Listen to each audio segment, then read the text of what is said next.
स्वागत है आप सभी का R9 टीवी में। मैं हूं जब्बार खान और अब बस कुछ दिनों का इंतजार है और फिर शुरू होगा वो पुण्य काज जिसका सदियों से इंतजार था। 5 अगस्त को राम की नगरी में दिवाली मनाई जाएगी। आधारशिला स्थापित होने वाले दिन अयोध्या से लेकर के सीतामढ़ी तक उत्सव का माहौल होगा। पूरी दुनिया राम का भव्य अद्भुत मंदिर बनते हुए देखेगी। वैदिक मंत्रोच्चारण और घंटा घड़ियालों की आवाजों के बीच पीएम मोदी राम मंदिर की नींव में चांदी की ईंट रखेंगे और मंदिर का निर्माण कार्य शुरू होगा। 5 अगस्त ऐतिहासिक दिन होगा और इस ऐतिहासिक दिन में तमाम तरह की तैयारियां उससे पहले पूरी कर ली गई हैं। मुख्यमंत्री योगी आदित्यनाथ 2 दिन पहले वहां पर पहुंच करके तमाम चीजों का जायजा ले रहे हैं। मगर कहा यह जा रहा है कि टाइम कैप्सूल, एक ऐसा कैप्सूल रखा जाएगा जिसमें सारे दस्तावेज होंगे जो कि सदियों के बाद भी अगर कोई ऐसा विवाद हो या कोई ऐसी बात आए तो वहां पर प्रमाण के तौर पर वो दस्तावेज मिल सके। भव्य तैयारी, भव्य विशाल भूमि पूजन, मंदिर का निर्माण कार्य शुरू होना है। 5 अगस्त बहुत ही महत्वपूर्ण, बहुत ही ऐतिहासिक और बहुत ही खास दिन होने वाला है। हम आज इसी पर चर्चा करेंगे और इसको विस्तार से समझने की कोशिश करेंगे। हमारे साथ में अयोध्या से हमारे 2 सहयोगी जुड़ेंगे, उनके साथ में कई सारे महंत होंगे, साधु संत होंगे। उनसे समझने की कोशिश करेंगे कि इस भव्यता को लेकर के, इस ऐतिहासिक दिन को लेकर के तैयारियां किस तरह की है। शुरुआत करें अपनी चर्चा की, लेकिन उससे पहले आइए देखते हैं इस रिपोर्ट को। सदियों के संघर्ष के बाद वो शुभ घड़ी आ गई जिसका इंतजार सरयू की शांत लहरें कर रही थी। 5 अगस्त को शुभ मुहूर्त पर राम मंदिर के आधारशिला रखकर अद्भुत और भव्य मंदिर का निर्माण कार्य शुरू किया जाएगा। इस खास और ऐतिहासिक अवसर पर प्रधानमंत्री नरेंद्र मोदी नींव में चांदी की ईंट रखकर मंदिर के आधारशिला रखेंगे। जैसे जैसे मंदिर निर्माण की शुभ घड़ी नजदीक आ रही है, वैसे वैसे मंदिर को लेकर रोचक खबरें भी सामने आ रही हैं। राम जन्मभूमि तीर्थ क्षेत्र ट्रस्ट के सदस्य कामेश्वर चौपाल ने मंदिर को लेकर चली कानूनी लड़ाई से जुड़ी एक बात कही। कामेश्वर चौपाल ने कहा, राम मंदिर के 2000 फीट नीचे टाइम कैप्सूल दफनाया जाएगा। उन्होंने बताया कि कैप्सूल को एक ताम्र पत्र के अंदर रखा जाएगा। टाइम कैप्सूल दफनाने के पीछे ट्रस्ट के सदस्य कामेश्वर चौपाल का कहना है कि इसमें राम जन्मभूमि से जुड़े ऐतिहासिक दस्तावेज रखे जाएंगे ताकि भविष्य में जब कोई भी इतिहास देखना चाहेगा तो सिर्फ राम जन्मभूमि के तथ्य ही निकल कर आए। अब जो मंदिर बनवाएंगे उस मंदिर के अंदर एक टाइम कैप्सूल बना करके 2000 फीट नीचे डाला जाएगा ताकि आने वाले भविष्य में जब कोई भी इतिहास देखना चाहेगा तो राम जन्मभूमि के संघर्ष का पूरे के पूरे इतिहास के साथ तथ्य भी सामने निकल करके आएगा। करीब 500 साल चली कानूनी लड़ाई फिर से सामने न आए, इसलिए टाइम कैप्सूल को मंदिर से 2000 फीट नीचे दफनाया जाएगा। अब आपको बताते हैं आखिर टाइम कैप्सूल होता क्या है। दरअसल टाइम कैप्सूल एक तरह का कंटेनर होता है। इसे विशिष्ट सामग्री से बनाया जाता है। इसमें जरूरी दस्तावेज रखे जाते हैं ताकि भविष्य में टाइम कैप्सूल निकालकर दस्तावेज और सूचनाओं से जानकारी प्राप्त की जा सके। महत्वपूर्ण दस्तावेज इसमें रखकर जमीन के अंदर काफी गहराई में दफनाया जाता है। गहराई में होने के बावजूद टाइम कैप्सूल सड़ता गलता नहीं है। ये कंटेनर हर तरह के मौसम का सामना करने में सक्षम होता है। Bureau report, R9 TV, Uttar Pradesh, Uttarakhand. तो पूरी दुनिया राम का भव्य मंदिर के निर्माण होते हुए देखेगी, उसके भूमि पूजन को देखेगी। वैदिक मंत्रोच्चारण और घंटा घड़ियालों की आवाजों के बीच में पीएम मोदी राम मंदिर की नींव में चांदी की ईंट रखेंगे।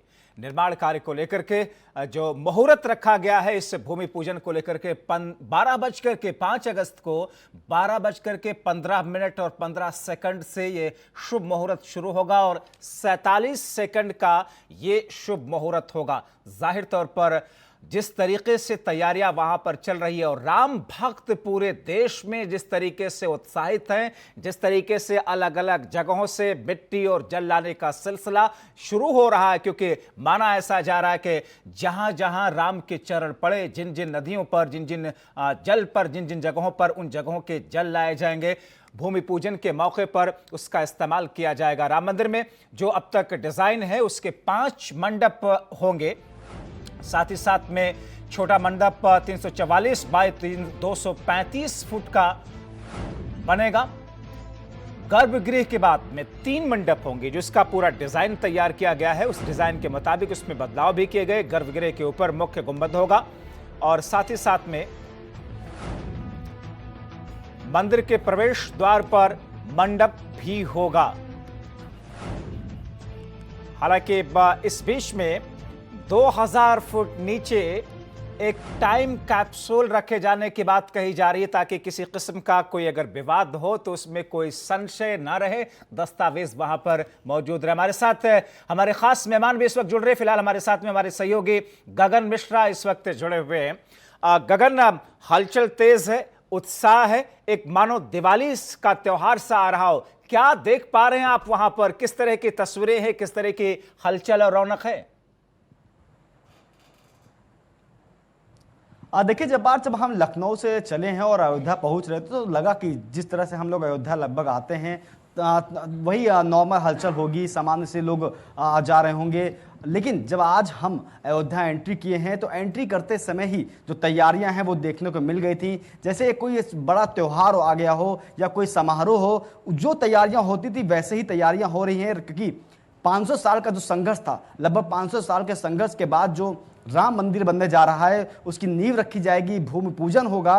तो उन तमाम चीजों को लेकर अयोध्या वासी काफी प्रसन्न हैं। और सिर्फ 5 अगस्त नहीं, उससे पहले जो 3 अगस्त से शुरुआत हो जाएगा, जो अनुष्ठान होते हैं अनुष्ठान शुरू हो जाएंगे। दीपावली बनाई जाएगी, लोग अपने घरों पे दिए जलाएंगे, अखंड रामायण का पाठ कराया जाएगा। तमाम चीजों को लेकर तैयारियां यहाँ पर हैं और संतों में जो इतनी प्रसन्नता है, क्योंकि इन संतों ने चूंकि आप काफी समय देखा है, संतों का कर रहे हैं, संतों ने समय भी देखा है जब यहाँ जिक्र संतों का हो रहा है। आपके साथ में वहां कई सारे संत इस वक्त जुड़े भी हुए होंगे, उनसे बातचीत भी करते हैं, समझने की कोशिश करते हैं कि इस भव्यता, इस तैयारियों को लेकर के उत्साह और हलचल किस किस्म की है, क्योंकि अयोध्या तो पूर्ण रूप से सजाई जा रही है। जरा बात कीजिएगा, आपके आसपास में जो लोग वहां पर हैं, जो संत वहां पर हैं, बातचीत जरा कीजिए, समझने की कोशिश कीजिए। जब्बार, हम पहले परिचय भी करा दें। हमारे साथ नारायण मिश्रा जी हैं अब और हमारे साथ देवेंद्र पाठक जी हैं जो कथावाचक हैं, परमहंस जी हैं, ब्रजमोहन दास जी हैं। ये संत वो हैं जो अयोध्या की हर समय को देखा है, अयोध्या के हर पहलू को सीखा है। पहले हम ब्रजमोहन जी से बात करते हैं। ब्रजमोहन जी, कितनी खुशियां हैं, सालों बाद ये आपको देखने को मिल रहा है कि आपके सामने राम मंदिर बनने जा रहा है, कितनी खुशियां हैं आपको? देखिए गगन जी, अपार खुशियां हैं। आप जिस तरह दे सकते हैं, अयोध्या में आपने प्रवेश किया, हर तरफ यहाँ के संत महंत, यहाँ के आम जनमानस, सब में इतनी प्रसन्नता है, क्योंकि 70 साल तक राम जी हमारे कोर्ट के चक्कर काटते रहे और उनको ये सिद्ध करने में लग गया कि यही मेरी जन्मस्थली है, जहाँ मेरी पैदाइश हुई है। तब जाकर सुप्रीम कोर्ट ने ये निर्णय किया कि आज श्री रामलला जहाँ विराजमान है वही स्थान उनकी जन्मभूमि है। तो 76 बार जिसके लिए युद्ध हुआ, पूरा अयोध्या रक्त रंजित हो गया, सरयू का पानी लाल हो गया, तब जाकर ये निर्णय हम लोग को मिला, राम की जन्मस्थली मिली। और तमाम हमारे पूर्वज संत ये सोचते हुए, ये देखने की कोशिश करते हुए कि मेरे सामने राम का मंदिर बन जाए, आज नहीं है। तमाम हमारे कार सेवक जैसे कोठारी बंधु वासुदेव गुप्ता, तमाम ऐसे राम भक्त जिन्होंने अपने प्राणों को न्यौछावर कर दिया राम के नाम पर। सरकार की उस समय गोलियां कम पड़ गई, मगर राम भक्तों के सीने कम नहीं पड़े। और उसके बाद जाकर अब आज जब 5 अगस्त को हमारे भारत के यशस्वी प्रधानमंत्री श्री नरेंद्र मोदी जी के हाथों जब मंदिर का शिलान्यास और मंदिर का पूजन चालू होने जा रहा है, तो समझिए ये तो ऐसा ही क्षण है जैसे सबको अमृत पान हो गया है, और इतनी खुशी, इतनी आनंद है। परमहंस दास जी, आपने राम मंदिर बनाने को लेकर आमरण अनशन भी किया था, 10 दिनों तक किया था, आप चिता भी अपनी तैयार कर ली थी।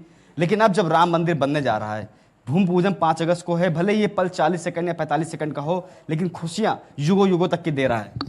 बिल्कुल, देखिए ऐसा है कि इसको बरसों से नहीं बल्कि पीढ़ियों से जो प्रतीक्षा थी, वह शुभ घड़ी, शुभ मुहूर्त 5 अगस्त को है। और आदरणीय प्रधानमंत्री नरेंद्र मोदी जी के कर कमलों से जो राम मंदिर का भूमि पूजन होना है, जिसको लेकर के सभी साधु संत धर्माचार्य उत्साहित हैं। साथ ही साथ इसमें राष्ट्रीय स्वयं सेवक संघ की अहम भूमिका रही है। तो मोहन भागवत जी भी आ रहे हैं और वो वरिष्ठ लोग आ रहे हैं जिन लोगों ने अपने जीवन में पूरा जीवन संघर्ष किया है। मेरा मानना ये है कि जो शहीद हो गए हैं वो भी इसी दिन की प्रतीक्षा करते रहे होंगे, और जो भी राम भक्त हैं पूरे देश में इस बात को लेकर खुशी। और इस बार ऐतिहासिक ये होने जा रहा है कि 3 दिन दिवाली और 3 दिन वृक्षारोपण का कार्यक्रम पूरे देश में हम लोग करने जा रहे हैं। तो यह राम मंदिर का निर्माण माना जा रहा है कि यह राम राज की स्थापना और भारत को विश्व गुरु बनाया जा रहा है। साथ ही साथ में यह जो है तो एक प्रकार से जो नफरतों का दौर था, जो कांग्रेस ने 70 सालों से लगातार नफरत की राजनीति किया, जातिवाद परिवारवाद की राजनीति किया है और जो आपस में लड़ाने की राजनीति की है, वो खत्म होकर के अब एक जो है तो एक भाईचारे की राजनीति शुरू हो गई है। एक जो है लोगों को जोड़ने की राजनीति शुरू हो गई है, जिसमें हर तरह की नफरत खत्म होकर अब सब लोग भाई भाई जैसे। अब माने पूरा माहौल ही ऐसा लग रहा है कि वास्तव में जैसे राम राज में कहा गया है कि बैर न कर काहू सन कोई, राम प्रताप विषमता खोई। उस समय भगवान राम का ऐसा प्रताप था कि सारी विषमता, सारा वैमनस्य खत्म हो गया था जब राम राज था। वही मोदी जी के नेतृत्व में फिर एक बार देखने को मिल रहा है। क्या हिंदू, क्या मुसलमान, क्या सिख, क्या ईसाई, सब लोग गले से गले मिल करके और राम मंदिर निर्माण में दान भी कर रहे हैं। और गगन, जाहिर तौर पर संत समाज की तरफ से जिस तरीके से ये आवाज उठ रही है कि बिना किसी जाति धर्म के भेदभाव के पूरे देश के अंदर एक बेहतर वातावरण के बीच में इस भव्य निर्माण से पहले भूमि पूजन की शुरुआत होने जा रही 5 अगस्त को ये शुभ घड़ी है। गगन, आपकी तरफ लौटेंगे और इन तमाम संतों से मुलाकात करेंगे, बातचीत को आगे बढ़ाएंगे, लेकिन वक्त छोटे से ब्रेक का है, फौरन लौटते हैं।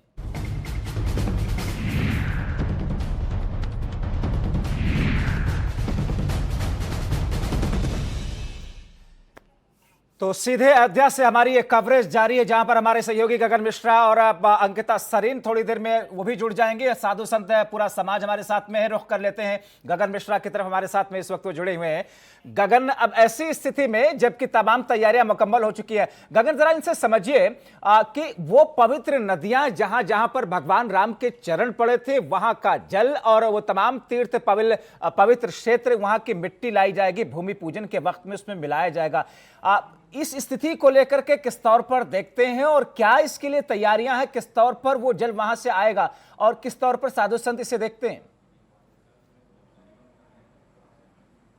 नारायण मिश्रा जी, जिनके शिष्य हैं आप, उन्होंने एक लंबा संघर्ष किया है राम मंदिर के लिए, लेकिन इस समय जब रामलला का मंदिर बनने जा रहा है तो जहाँ जहाँ भगवान राम जिन जिन नदियों पे गए हैं, जहाँ पे उनके चरण पड़े हैं, जहाँ गए हैं, वहाँ की मिट्टी वो सब लाई जा रही है। तो कैसे देखते हैं उन सब चीज़ों को कि जो एक त्यौहार के रूप में मनाया जाता है वो पूरा एक बार फिर से देखने को मिल रहा है? देखिए, आपको बताना चाह रहे हैं कि जब शिलान्यास होता है, भूमि पूजन होता है, कोई भी चीज़ निर्माण कार्य शुरू किया जाता है तो उसमें सप्तमृत्तिका लाया जाता है। तो 7 जगह 7 तीर्थों का जल, 7 जगह का मिट्टी लाया जाता है। तो ये तो सुविधाई है, ये अच्छा है, क्योंकि जब भगवान चक्रवर्ती सम्राट का जब मंदिर बनने जा रहा हो तो सभी तीर्थों का जल आ रहा है, तो बहुत ही अच्छी बात है ये। और दूसरी बात है कि जितने करोड़ों राम भक्त हैं उनके संकल्प को पूरा करने के लिए हमारे भारत के प्रधानमंत्री जी यहाँ आ रहे हैं, और जो भी पूर्वज हमारे थे उनके संकल्प को पूरा करने के लिए हमारे गुरु पूज्य परमहंस रामचंद्र दास जी महाराज ने 49 से लेकर के अंतिम सांस तक लड़ाइयां लड़ते रहे। रखा जा रहा है, पर साक्ष्य वहां पर रखे जा रहे हैं। जी